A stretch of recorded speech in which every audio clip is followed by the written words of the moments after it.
আসসালামু আলাইকুম ওয়া রাহমাতুল্লাহি ওয়া বারাকাতুহু। আশা করি আল্লাহর রহমতে সবাই ভালো আছেন।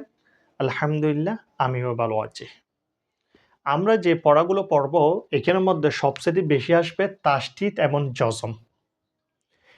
বানান যত বেশি পড়া যাবে, পড়া এত বেশি সুন্দর হবে, এত বেশি শুদ্ধ হবে। কাজেই বানানগুলো ভালোভাবে ঠিকভাবে পড়তে হবে। তখন কোরআন সুন্দরও হবে, সহিহ হবে। তাহলে শুরু করা যাক। বিসমিল্লাহির রহমানির রহিম।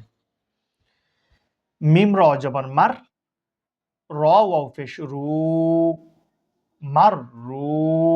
এটি কিন্তু মতর হরফ, সেই জন্য এক আলিফ টানছি।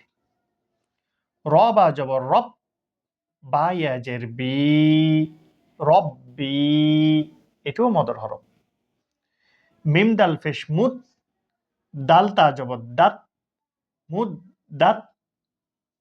হা কফ পেশ হুক, কফ তা জবর কত, হুক কত।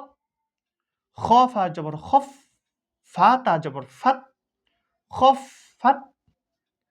তা বা জবর তাব, বা তা জবর বাত, তাব বাত। তা জবর তা। খ লাম জবর খল, তা খল। লাম তা জবর লাত, তা খল লাত। আমি কিভাবে পড়তেছি একটু ভালো করে দেখবেন, সেরকম পড়ার চেষ্টা করবেন ইনশাল্লাহ। আজকে তাহলে এতটুকু পর্যন্ত। এরপর থেকে ইনশাল্লাহ আমরা আগামী ভিডিওর মধ্যে পড়ব। আল্লাহ হাফেজ। আসসালামু আলাইকুম ওয়া রাহমাতুল্লাহি ওয়া বারাকাতুহু।